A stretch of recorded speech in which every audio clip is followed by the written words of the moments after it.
Hello, everyone. Welcome to our first and, as far as I can recall, only discussion panel, where we will try to somehow understand how, in the light of new space and all the recent developments, science or the academia and business can work together for the better tomorrow of space exploration. And in order to have multiple points of view and also interesting discussion, we invited three fantastic guests. So let me first quickly introduce them to you. First we have Michał Szwajewski. So Michał is president of the Space Entrepreneurship Institute, which is a non-profit organization fostering the growth of space sector in Central and Eastern Europe. But at the same time, he is a lecturer at Warsaw University of Technology and Leon Kosminski Academy in Warsaw, which means that he brings what he brings to the table is both scientific and also practical business perspective. And basically, he's one of the top experts in our market.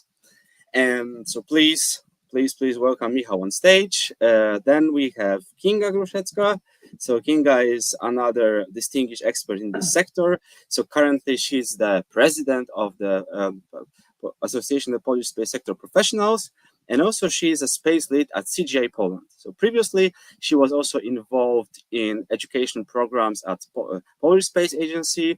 So basically another person combining multiple perspectives when it comes to space exploration. And then last but not least, of course, we have Daniel Sagath. So Daniel works for the Slovak Space Office, and he works as the International Cooperation Manager over there. But apart from that, he also is like a member of national delegation to European Space Agency, and he holds a PhD in strategy and organization, and at the same time helps businesses in terms of like building space policies, space strategies, and science commercialization. So a very good point for today. So once again, welcome and thank you for accepting our invitation. So let's start with the first question. And of course, like to all the people who watch us on YouTube, Facebook, or StreamYard, please feel free to post your questions. Then later on, we will keep answering them. So the first question will be to Michał. So Michał, since you combine like both perspectives, from your point of view, what are the biggest challenges in terms of commercializing space-related research? Be it astrobiology, be it something related to engineering, doesn't really matter. And I wanted to first ask, like, what are the big challenges from the perspective of communication? But actually, I wanted to ask you, what scientists do wrong in terms of commercializing space research? Okay, I will pass. Thank you for that question, Nikodem. I will pass the question to Kinga. No, I'm joking. I will not do that. Okay, so I don't think is that scientists do something wrong, because if they work to expand the science and our knowledge, it's not always to make a commercialization. Sometimes it's not that you can sell it one by one or the same year or in 2 years time. It's not that purpose, I think. So I don't think that every time we have to make some commercialization in case of the science. What is important is that what is the key thing to do this science in that sense, that sometimes you do this basic science activities to extend basic knowledge, and in other cases you do some, let's say, research to solve some problem. And I would say there is a problem, but not to commercialize the science or knowledge, but somehow find the good bridge between the entrepreneurs, and I'm not saying only in case of the space, but in general, to find the bridge between the entrepreneurs who have a problem and want to solve it, to get a contact, to find the scientist who is interested in solving that problem. Because if we find that bridge that there is some scientists who know how to solve it or have an idea to do it, then you can make a project, and that project or the company can invest to do these activities, and then you solve some solution, you solve some problem, so then you have the solution. So one by one, you have, in the time when you solve the problem, you have the commercialization. So I will give an example of my perspective. I'm running also, let's say, I'm not calling it even a startup, very small company. We have some idea how to solve one problem in case of the sensing. So we contacted two scientists from Lublin, from University of Maria Curie Skłodowska, and we asked them, guys, we have some problem. We want to use the fiber optics to make a sensor. And they gave us a bunch of solutions. I don't know, 5-10 solutions. I say, okay, guys, but we want something cheap. We want something that will allow us to solve it with the cheapest solution possible. And they come up with the very old one solution from the perspective when the science will grow, and say, okay, this is very simple solution, very old one. In fact, no one is using that now because there are better ones. And say, but for your application, for your specific case, and that is the case of the space, that may work. And then simply we place the proposal to ESA, say, guys, we have very old solution, but it's cheap and it may work. And they say, okay, guys, so let's try that. And then we make, let's say, we somehow we work on the science side, but then we have in one by one commercialization. So I think be the change of the perspective. If I may here. Sure, Kinga, go ahead. First of all, thank you for inviting me to the panel. And I start to laugh, Nikodem, when you said what scientists do wrong, what science does wrong. Because in my opinion, it's very close to what Michał said. No one is doing anything wrong. The problem is that we work in silos. We work like we often say that space people talk with space people, and then how to explain space to those who already know space. Very rarely, and that might sound odd, we go to other professionals, to other sectors that don't use space, don't understand space. We don't even know how to use their language often. And this year, I don't know how that happened, but this year specifically, I attend a few of international workshop seminars, and that this lack of communicating to other sectors, to talking, to understanding the problem was brought in many different areas, Earth observation mostly. But I think that there is a lack of listening skills, that we don't talk with the customers, we don't listen to them carefully because we know, oh, we have this solution. Michał told us the story how he cooperated with the University of Maria Curie Skłodowska, but the scientists listened to him. They weren't focused, oh, we have the greatest solution ever, that's going to be the super sensor. No, they listen. Look, you have to find something cheaper. Okay, this is like Stone Age in fiber technology, but you want to have Stone Age, you have it. And ESA usually likes something that is old and checked, because then all the testing, all the campaigns of testing is taken out of the equilibrium. So we have to listen to customers, we have to listen to ourselves, because we know where is the problem. And if we talk about Earth observation or satellite communication, navigation and positioning, so integrated solution, we are solving problems that we have on the Earth. And without listening to each other, without this empathy, we cannot solve them. So I think there is nothing wrong. No one is doing anything wrong. Just we have to be more careful and more in the moment with each other. Okay. Yeah, thank you. I mean, I did so. I meant to be a little bit provocative about this question because otherwise, yeah, we feel it. We feel. You would say it away. Yeah, I mean, funny what you say, because to a certain extent, like people who are not into space that much, they may sometimes consider us actually aliens because they don't really know what we talk about.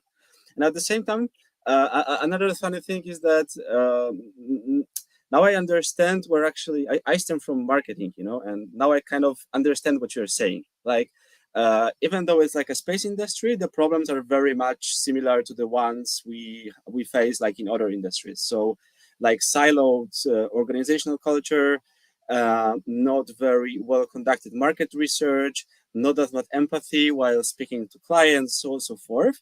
Which means that where potentially we can look for some answers or suggestions will be basically maybe not theory, but theory and practice of organization. So that is why I also wanted to ask Daniel about what do you think are the biggest problems in terms of how scientists work and businesses works. So the difference between the two, let's say, organizational cultures, and how do you think we could manage, this cooperation moving forward, especially given all those new opportunities stemming from the new space development and so on? Thank you, Nicodem. First of all, good afternoon, and it's my great pleasure to being here with you today and discuss such a very important topic of science commercialization and bringing together sometimes two very separate worlds of science and businesses. I cannot but agree with everything what has been so far said, with all the elements involved. For example, what Michał said, that the importance between the bridging the entrepreneurs and the scientists, but also the other way around. We see that many scientists have a thought to technology transfer and go with their scientific activities to more businesses. And they step into a completely new world, and they normally don't behave as a real businessmen or business people. So they need help also from the entrepreneurs, innovators. The other thing that I can only underline is that this world of space is very much isolated, and we need to bring it out. We need to show up that the space it's actually a business. It's actually an industry. It's a pillar of national economy.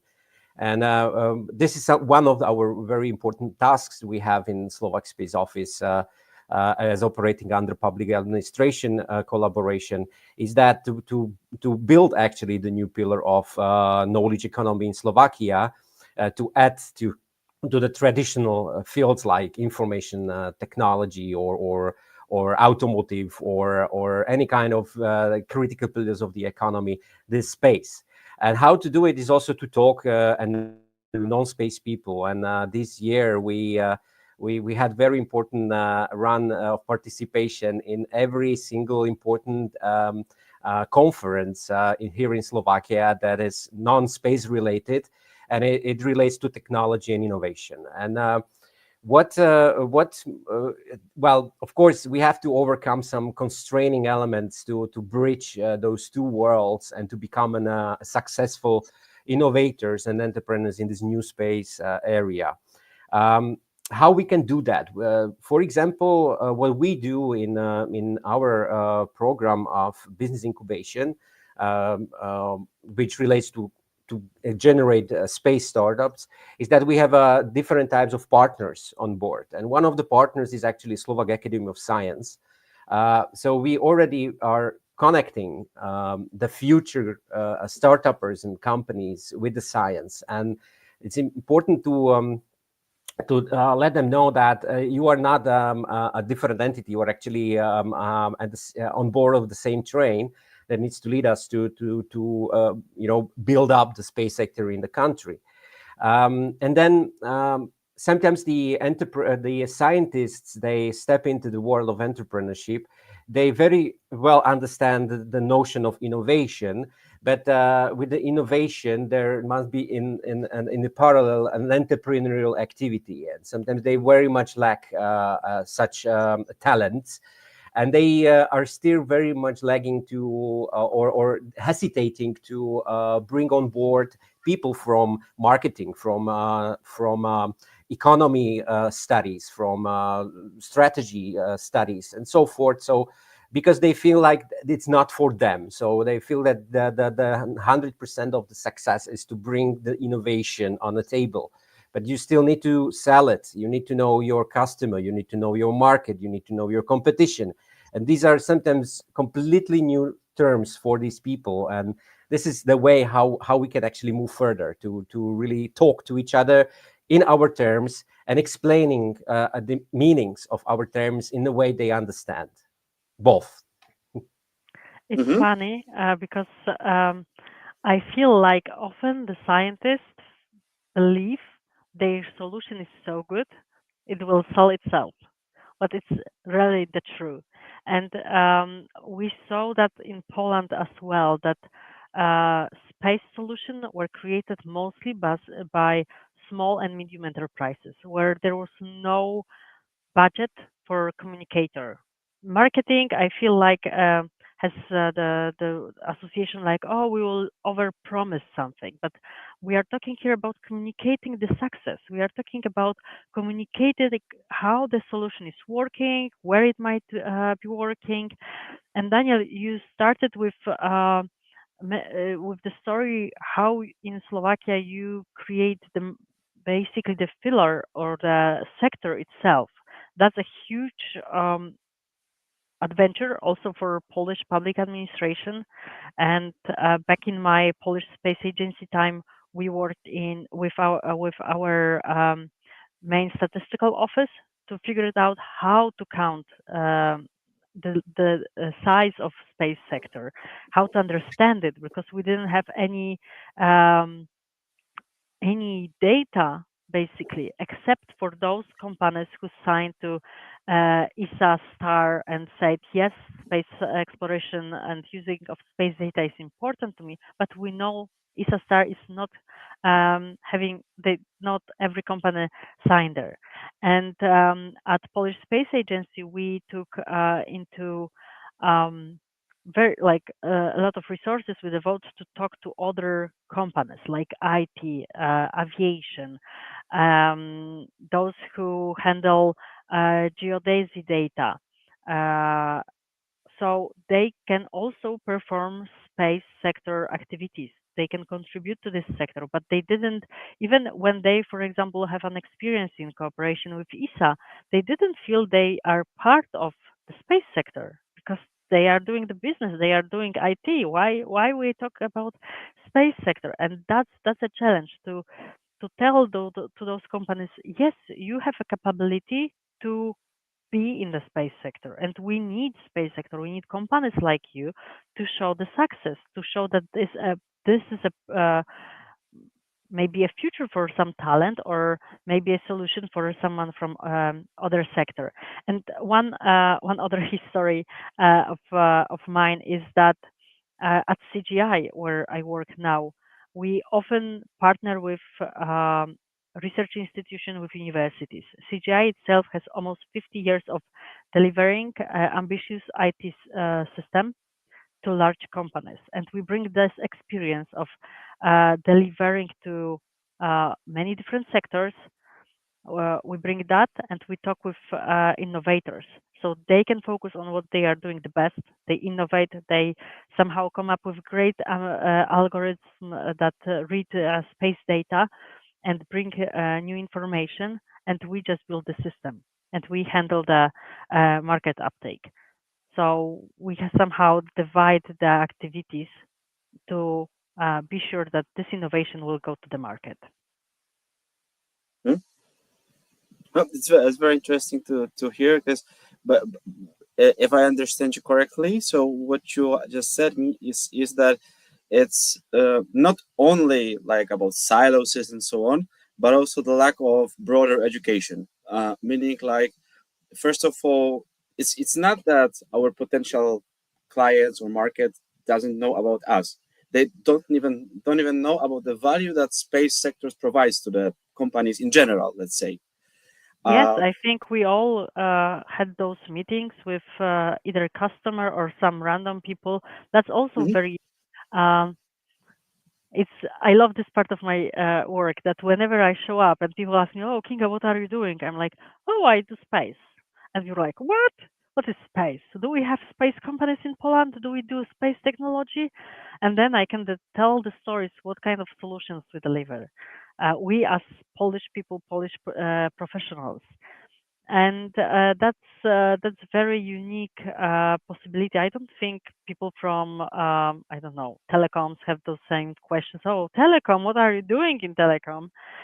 So this brings space, but yes, there is a lack of understanding. And for years we discuss now that for example a curriculum for students of energy, there should be a special class telling them how they can use space data, why they need to understand space data. And one last thing, because Daniel also pointed out that there often those who set up the company have lack of entrepreneurship skills, knowledge, and this is the reason why ESA is starting training space entrepreneurship class for young professionals and students.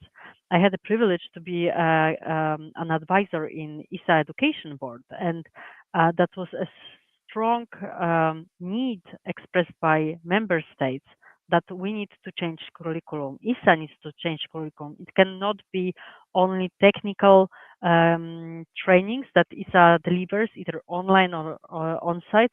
It has to go also in entrepreneurship, because those skills are lacking in most states like Slovak, Poland. Now there is other countries are joining ESA and starting their space adventure, and we all have the same story. Hmm. Yeah, actually, what you said reminds me of a story when our mutual colleague from Kosminski University was invited to a TV program to speak about space sector, and the only question that they asked her was whether she has seen a UFO or UAP, as is it called now, and that was very much it. So they were interested in aliens, not necessarily like in satellites, space mining, and so on and so forth. So maybe now a question to Michał. So since we kind of agreed that science and business, to a certain extent, share the same objective, well, of course, not in every case, but still in many of them. So what kind of projects or like mutual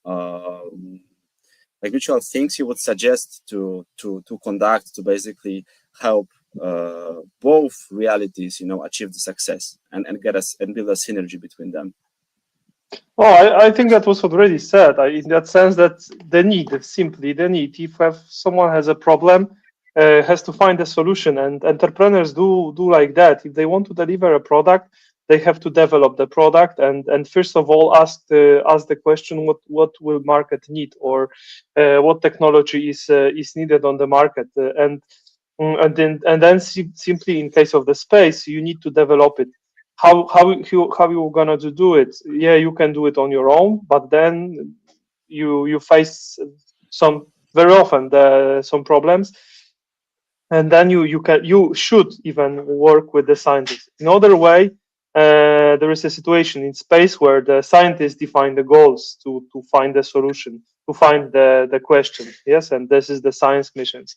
And then scientists say, okay, we want to, I don't know, measure, check the coronagraphy of the sun, or then you define, okay, let's do the Proba 3 mission.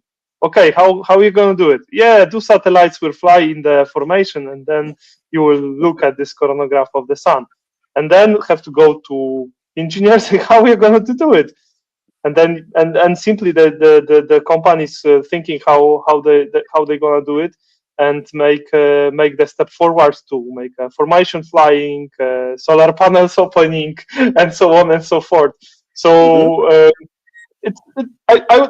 every entrepreneur should answer this question by their own. Simply, it's not only one right question. It's as many answer as the problems they found, and then simply they have to listen and ask the client what market needs, I would say, and after that, think about the solution, about the problem or the need which market needs. And one thing, what referring to what Kinga said, that very often they want to propose on the market the best ever solution. No one seen it. No one seen it, and that will be a game changer. Probably not. Probably not if no one asks for that. Probably it will be not a game changer. Yeah. So be careful about it, because yeah, it's very often happens that someone figure out the problem which never exists on the market, and they want to sell which no one needed simply, and it's not, let's say, it's wrong approach. It's wrong approach. It's, let's say, lack of basic entrepreneurship, steps you have to do when you establish a company simply. So If that's I- my answer. If I may react Sure. on what Michał said, you pointed out a very important thing, that sometimes science is beyond or in advance of the services and the business. You mentioned navigation. Of course, satellite navigation is possible because we have very highly precision atomic clocks on board the satellites, overcoming the the paradox of the theory of relativity. So, 100 years ago, now thanks to that, we can understand better the application. Another thing that I would like to point here is when the science is very much ahead of the application is Earth observation.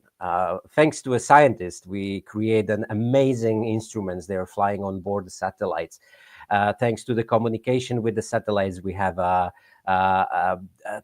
terabytes and terabytes of data every hour about the Earth. And then we built the constellation. We first built the database. And now we are coping with the fact that what are we going to do with the with such an enormous amount of information, to sort of practical things that are not limited to, let's say, weather forecast or mapping or of things like so. That has been some not thinking through when, for example, there was this huge investments toward observation satellite made. At that time, thinking, okay, are we there yet with the business potential? And it seems like we are not there yet. And there are technologies that are knocking on the doors after the Earth observation. For example, the quantum communication via satellites. We know that it's a huge potential for data security, but we still don't know the customers. We still don't know if the entrepreneurs are ready to, come up with the innovative ideas.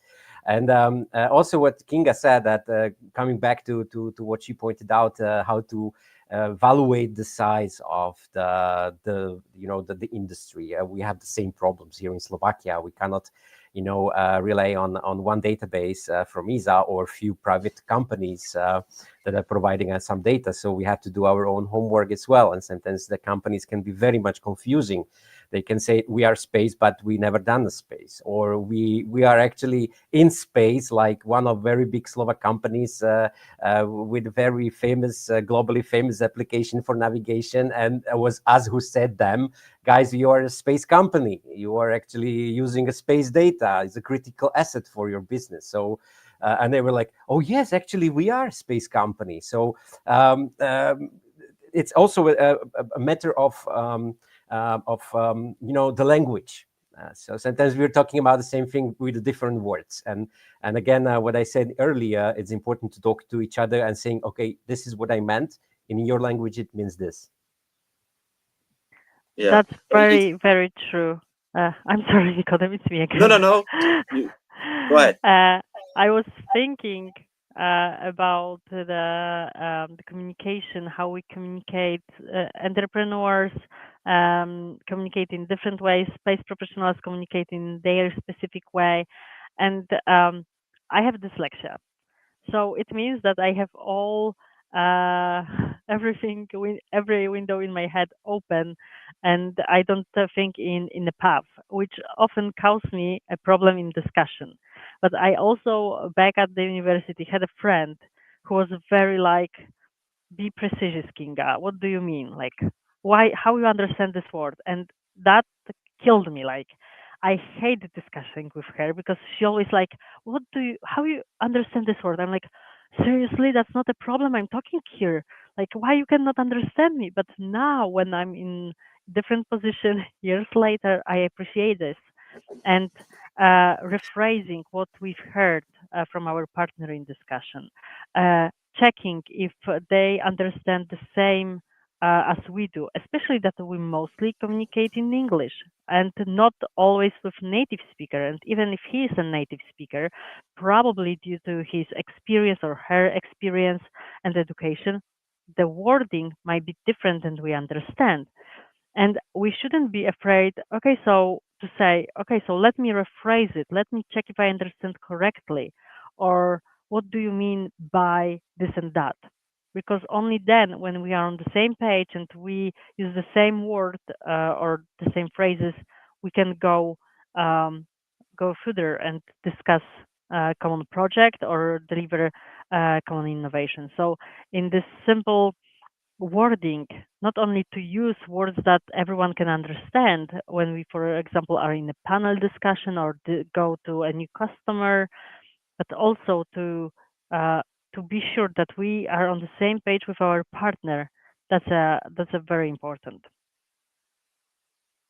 Yeah, this is very true, and also it reminds me of this old quotation from our lovely controversial Steve Jobs, who said that it's not like the technology you should start with. You actually start with a customer, and then you reverse it, engineer it with the technology. So technology comes with as a solution, not as a, let's say, goal or objective itself. Yes, but Yeah. Daniel show us many examples where we started with funding. We started with funding Copernicus program that delivers us Earth observation data, and then as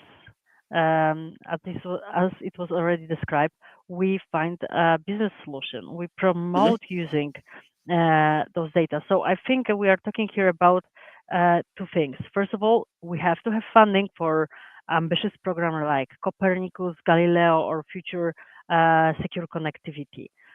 We have to secure those fundings for space exploration, for scientific missions.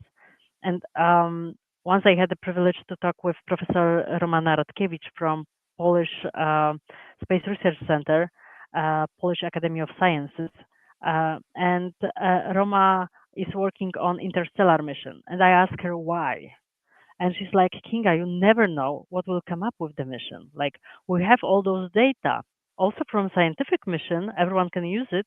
We have this data and we don't know who will come up with what kind of problem will be answered thanks to those data. But this is I would say, the burden of public administration, that they have to secure the budget. We don't know how money it will bring yet. It might bring nothing, or it might change our life. Like Copernicus data, I believe it changes our life. But then the burden has to be taken. Yeah, that is why we still need to have this like centralized administration involved heavily to also be able to embrace the unknown, if I can use this phrase. And yeah, so may I just very quickly one point to what Kinga said. Sure. I just wanted to remind all our listeners that they are like free to ask questions in the meantime. And that's it from myself. Go ahead, Daniel. You mentioned both public administration or administration. This is our top critical task because my team is, not my team. I'm a part of the team. I just want to make it clear. It's operating under the Slovak Investment and Trade Development Agency, which is a part of the Ministry of Economy. And we were brought into the space institutional setup because, indeed, the administration needs an argument, a strong argument, why the space is not just a science, which was completely normal understanding and obvious understanding of space activities. So in Slovakia, it was the peak in 1999 with our astronaut on board of Mir station with 12 scientific instruments, and that was a space definition. Then we decided to join to go through the path of the European Space Agency integration process, And the majority of the institutions working with the European Space Agency were R&D, like Slovak Academy of Science or universities. And then also ESA realized that there is a problem, not in Slovakia, but in general, that we have overload of science in space, and the logic of space is changing. So, and also that had to apply to us. So that's also why the element of economy and industry development was brought into the institutional setup to indeed to talk to not the outside world, like the citizens and entrepreneurs and scientists, but also the inside world, like Ministry of Finances. Hey, it's not waste money. It's not only for a few scientists sitting in a lab. It's really like building a new industry. Okay, show me. Okay, we are here to show you. We are, here to network you with the entrepreneurs who are trying their best. We are also showing you that there are companies, we said that already, they don't even know that they are in space, and the space asset is the focal element of their activity. Or we are looking for companies, they are operating in completely different environment, like let's say automotive, let's say materials, machinery, even defense, that like, look, you have a very interesting application, product, service. Would you consider to open up a new vertical of your business towards more space-oriented application? And we are here to help them. Yeah, fantastic. Actually, I can see we have already first questions. So from the audience. So maybe let's try. Yeah, maybe let's try with the first one. So Mikołaj is asking about astrobiology and space biotechnology. So he says biotechnologies can often be cheaper to develop in large-scale space programs. Maybe we should start to incubate astrobiology. Who wants to take this one? I can take this one. Perfect. I think that the clue is to be diverse.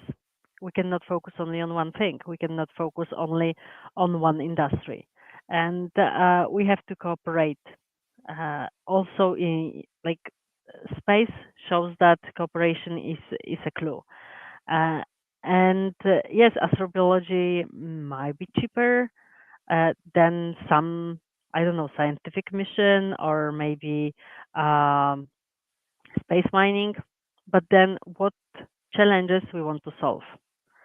By incubation and at least checking business incubation center, ISA business incubation center in Poland, they are very inclusive to be sure that they support mature team or teams, not only the solution.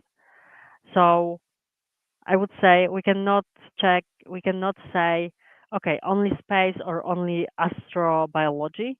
Space meaning, I don't know, upstream, let's say, or only downstream. We cannot do that. We can have to have diverse strategy, but at the same time, the strategy word is a clue here, because I believe that we should know the goal. If we agree that our goal is the goal of European Space Agency, that's fine. But let's say that to the community that whatever ISA is doing, we do with ISA because that's our solution to develop the technology. If we want to have national strategy like most countries have, and Poland has a national strategy, we need to know the goal. And the goal should be measured and smart, like our normal daily goals should be. And there is a problem because Polish space strategy is not written in this way. It shows the point, like let's say Polish space sector should be growing and should take 3% of a European market, and public administration should use Earth observation data. Those are goals. They are ambitious, but they are not measurable, or we don't know how to measure them yet because of the problem that we mentioned with statistical office working on the understanding of the market. So talking with everyone and including everyone in development it's important because we don't know what kind of challenges we will have in few years. That's one part. Knowing the goal is crucial, but we will know the goal by talking and including everyone. And here goes the funny story. In 2023, Polish Space Agency opened a call for experiments to a mission that was called Ignis. That I can already I know the name because just a week ago there was a conference pronouncing the name, showing the key elements of the mission that is upcoming in 2025 with Polish astronaut. The goal was to find experiments in different areas, but the one that will change something and that need ISS as a laboratory. We find out many solutions from astrobiology as well, but not only with material engineering, with software developers. So everyone could use the laboratory. We didn't focus only on one area. But thanks to this, the call of experiments, many of those who do astrobiology find out there is a Polish space agency and get in touch and start doing different projects, start discussing with the European Space Agency their business, their solution. And that was a game changer in micro scale, in a scale of a person, of a researcher. So just to sum up, we cannot say only space, only astrobiology, only upstream, only rockets. No, we have to be open, but we have to know the goal. Mm-hmm.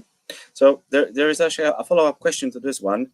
So it says, can astrobiology or space biotech help us increase CE share in space? So it's probably a question about the potential of astrobiology, of biotech in terms of building our competitiveness here in our lovely Central and Eastern Europe. Well, if I may add, Sure. Very quickly to also give the floor to the others, but astrobiology is it's a super interesting team also here in Slovakia, and it's been used also for outreach elements. It goes very much hand in hand in so-called analog astronaut missions. So in order to train the future astronauts, to teach them science, how to operate the science on board of the distant worlds of other planets or celestial bodies like Moon or Mars. So biotechnology or astrobiology and biotechnology, which I see as a matter of understanding very close, but still very distant in terms of explanation what they do. It's an important one, and I believe that astrobiology is not yet there, because we need to have the practical application of it to somewhere else than Earth. The peak was the Apollo mission, and then we do it with the robotics since then. But we still can do more. We can go for biotechnology, which definitely needs its microgravity proof of concept or a special environment that can only space or very limited technology provide us here. And as an example, here in Slovakia, we have, for example, very interesting spin-off from university using actually biotechnology to create a product, a real product that has a spin-out potential to other markets, but also being primarily developed for space, getting ready for this big space, new space or 4.0 economy on orbit. Sorry. And we are testing on this example, like how actually to approach such challenges. We know that if Slovakia one day would like to become a full member state and opening up the doors for the science, we need to develop such a capacity. So we cannot avoid it never even during the early stage. The real test is coming when the brain ideas come in and they are asked, okay, can you write me 3 pages of business plan, what you are going to do with it?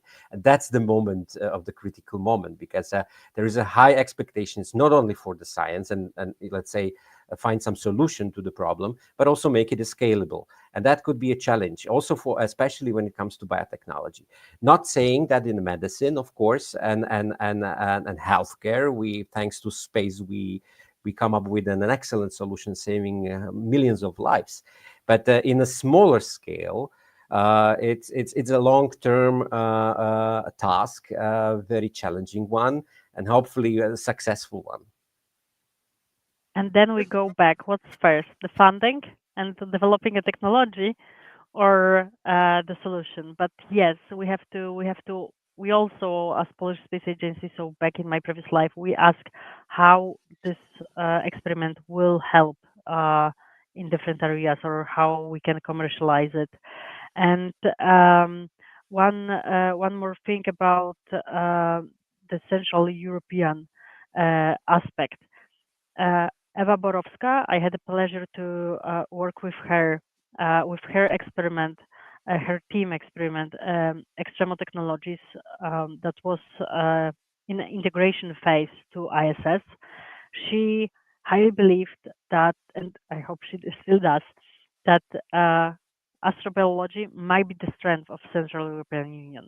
And this is something new. This is a niche that we have knowledge, we have ambitions.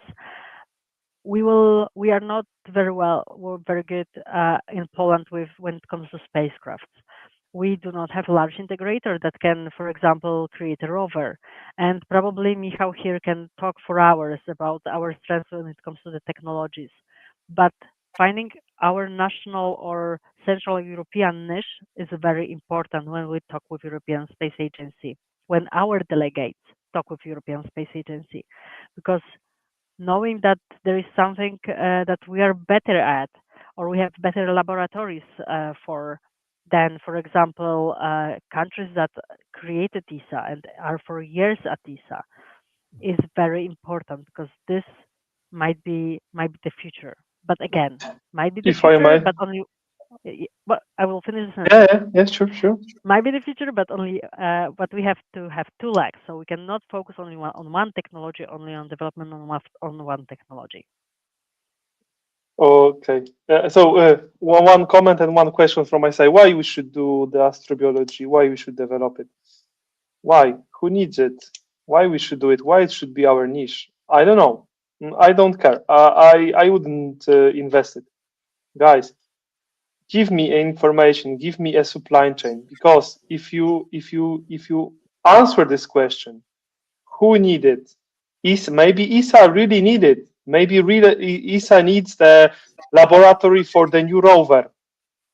Yes, so then we can develop a supply chain with the need, with the with the company will solve the problem, will deliver. Then the company can create a supply chain for that with the other suppliers who can develop the, I don't know, some equipment that deliver substrates and so on.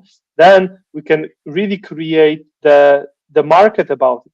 However, the first question is, who is my client? And I'm saying this very openly. ESA is also a client, the private investor. Maybe some medicine companies interested on that. However, the key thing is to answer that question. I have a knowledge, I have a technology, I know how to do it in astrobiology. Okay, who wants that? And that would be the key question for every company which want to start in general, who want to start the business. Yeah. So what is my market, basically? Excellent point, Michał. I very much like this hardline approach. Show me your client, tell me how important it is, and then I invest in it. Indeed, this is a golden rule. And I already mentioned that it's not only astrobiology, but also others like quantum optical technology. Show me the client who is going to be the client, and then I make the investments. I just want to make a very... Yeah, please. Yeah, well, it's a very short comment to the Central Eastern European question. It's a trend, and it's actually we can feel the push from the ESA helping us to be more regional, to really get starting the collaboration between the countries they are situated in this region, from literally from Baltics to Balkan countries, the countries like Bulgaria, Croatia, Malta, even. Or countries that are already closer to the full memberships like Slovenia or Slovakia, or full members like Poland, like Hungary, like Romania, Czech Republic. We see that the certain regional aspect in ESA always been there.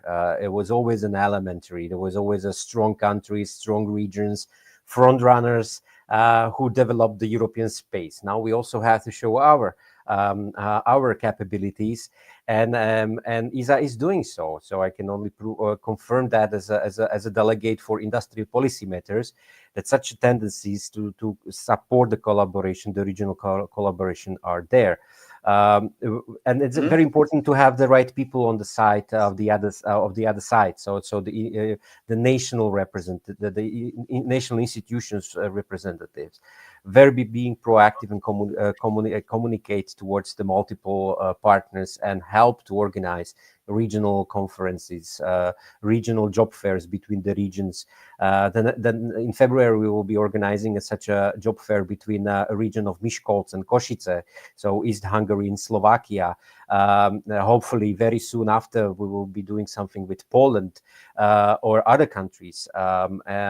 And then really this is the core, how to identify the potential. And yes, one of the driving forces could be an application for, let's say, a new rover for the next Mars economy, or it could be something else. Okay, so yeah, thank you for this comment. So I'm afraid that as good salespeople, we have to be soon closing. So just two remaining questions, and this one will be for Michał for sure. I will not spare you this one. So what would be the impact of AI law on space products such as Earth orbit data and navigation? For me, AI law on space. I see the impact in general on AI on engineering activity. I saw very mature solution for the design of the mechanism, but also the signal analysis. So that really drive the design phase to decrease a lot the time and the effort for the design. Earth observation and navigation data for sure that will support, but what would be impact? I would say huge, but I haven't done any research on that very deep. I see from very let's say low level engineering activities that it has already impact on the let's call it time to market, but on the development phase, that really decrease the time of development of the solutions of the technology. So it has already an impact, and for the future, for sure, it will grow. So that's my answer. If I may briefly to the AI, so maybe just the final one, and then we can close. So yeah, it's a question about new legal and financial instruments securing space business. And the second part of the question is that, do you think that patents are outdated in relation to this sector? Okay, so do you need a new legal and financial instrument? In case of the legal instruments, I think that this space law it will come. Of course, there is a question if it will support entrepreneurs or will decrease, let's say, interest in that. However, if the legal solution is clear and predictable, then it will go in the right direction, in that sense that it will give a strength to the space business. This is my opinion. And in case of the patents, I understand that this is intellectual properties rights topic. In one case, the IP and the patents will give the company somehow value in case of the you can measure this IP, because when you patent something, you can measure this IP. The other way, if you make a patent, then you have to show your solution. So there is not always willingness in the company to get a patent for their solution, because they have to show the solution in detail, and it will go very wide, and it will cost a lot. So there are, I'd say, two ways what I see, and I think that is a business strategy. I know that in case of the startups and the company which want to get a higher fundings, they are pushed to make a patent, because then you can simply monetize and express in the money this IP. However, in the mature company, it's not always the preferable way to make a patent. Simply you develop the solution, you make some other legal approaches with, for example, developers of that technology, that they then going to the patent office and show everything. So that would be my answer. If I may, because Sure. at Polish Space Professional Association, we often ask what should be our recommendation for public administration. Do you see any barrier or anything that should be changed to make the life of professionals, of entrepreneurs easier? And the taxation sometimes comes up, like the taxation should be easier. There should be some kind of special treatment for research and development, which already exists in Polish taxation law, but special treatment also because you develop space. And I know that this research and development law is not very common to be used. That's something different, and that's something that I also meet with export control. First time we start talking at PSPA with our friend John Hall, who did export control at NASA and gave us training. That was an eye-opening, because people like, yeah, actually that's important to me as well. And the same is with taxation. There is not enough discussion, not enough knowledge at entrepreneurs, what can they use or what cannot. And then it's accounting to be dealt with. So larger companies, again, Polish space sector, it's mostly small and medium enterprises. Larger companies have accountant teams, accountant directors, financial directors, so they probably know better. But as often what I hear is clear existing national program. We don't have in Poland a space program. We don't have national missions, like, for example, Italians have. At least we are not there yet. Clear goal, so clear strategy, transparent strategy that can be applicable to many technologies that will be this funding, as the Copernicus program mentioned before. So this is often pointed out as more needed than special treatment or financial instruments or special law. We need clear goal. We need to know where we are going, what technology should be developed, what is needed. If I may, very shortly to the question of space law and business support. Just this year, we were in very intense preparation of the Slovak space law, which hopefully will come into force by early next year, and we were involved in the discussion and the preparation and this industrial element of space institution. And we indeed were looking for a different space law. They are already existing. If there is any instrument that directly supports businesses, We even had a meeting at the Ministry of Finances, and it was a fantastic meeting because we could talk directly to the experts. They're actually behind any kind of initiative. There is pro-business or pro-science or pro-commercialization that has been developed in Slovakia since. And that we understood that there was two different worlds were meeting each other. The first, the space law, it's normally considered as an implementation law. That means that it implements the rules and procedures that you ratify to follow. For example, the United Nations space treaties, defining liability, defining responsibility, even the insurance payments, who can be the operator of the space object, and so forth. So very short, maybe 5 pages long.